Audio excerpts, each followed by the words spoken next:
Толымбек Әбдірайым, балалар жазушысы, Қазақстан Республикасының мәдениет қайраткері. Семей облысы Аягөз ауданының тумасы, белгілі жазушы Толымбек Әбдірайым, Қазақстан Республикасының мәдениет сіңірген қайраткері.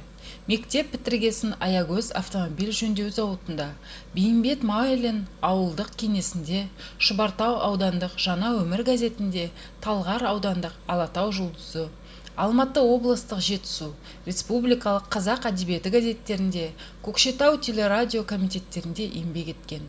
Қазақ әдебиеті газетінің Нұрсұлтандағы меншікті тілшісі болып қызмет істеген.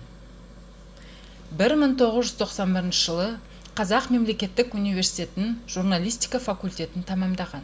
2006 жылдан бастап Қазақстан Республикасы мәдениет және ақпарат министрлігіне қарасты Жас өркен жауапкершілігі шектеулі серіктестігін Нұрсұлтан қаласындағы өкілетті өкілі.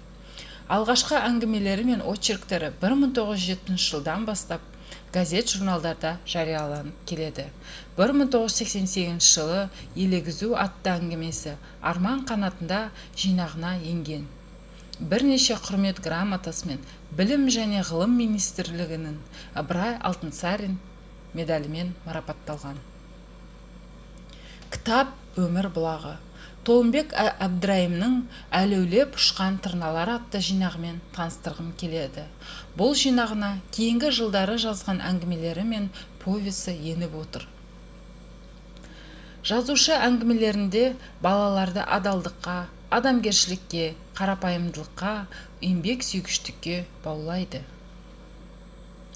Жинаққа кірген әңгімелер өте қызықты және қарапайым бала тілінде жазылған.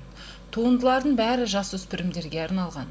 Бұл жинақтың ішінен Тентек қораз, Әлеулеп ұшқан тырналар, Сыйлық және тағы басқа қызықты әңгімелерді оқуларыңызға болады.